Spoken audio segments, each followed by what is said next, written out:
if I look at the change in energy of the entire system, that's equal to the sum of the external forces, that's equal to the work done by all the external forces. And if I look at this, I've got 100 newtons. And the amount of work, if I were doing that providing that 100 newton force, I'd say, well, I'm exerting 100 newtons, and I'm doing exerting a force of 100 newtons over a distance from 0.6 meters to 2 meters, so that's 1.4 meters. And so the amount of work that I'm doing externally is going to be 140 Newton meters, quite different from what I had before.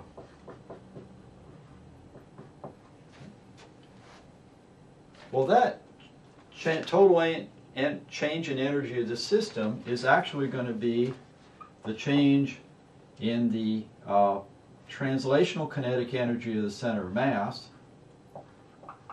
plus the change in energy of the spring.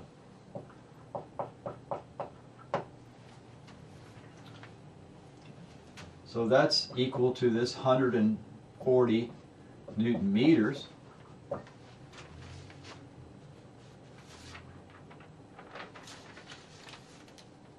All right. But we found this change in energy before. That was equal to 100 newtons times the distance that the center of mass moved, which was 0.8 meters.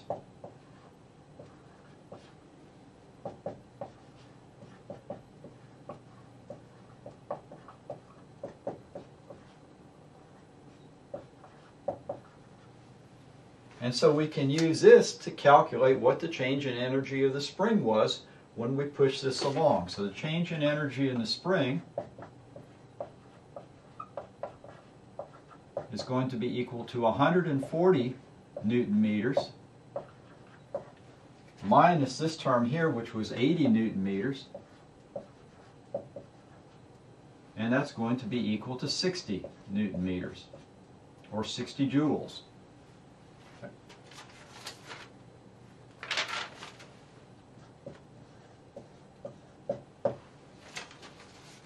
Okay, so let's review what we did. First of all, we've got this system. It's complicated. It's changing its position. The energy is either going to go into the motion of the center of mass or energy that's in the spring. And then first of all, we use the point particle idea to calculate the motion of the center of mass. Then we used the fact that we have calculated this translational kinetic energy to the center of mass, and we looked into the energy of the entire system. Delta E of the system is equal to the total work done by all sources.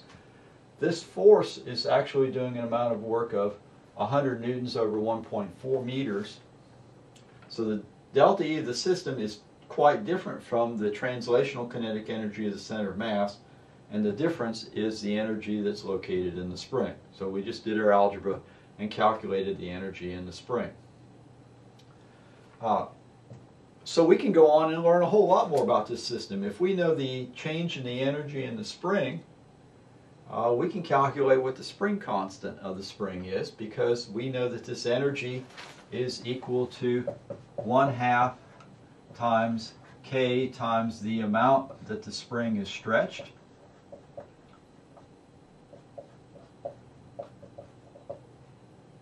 Squared.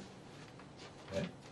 And the amount that the spring is stretched between here and here, let's see, this point we started off with the spring not being stretched.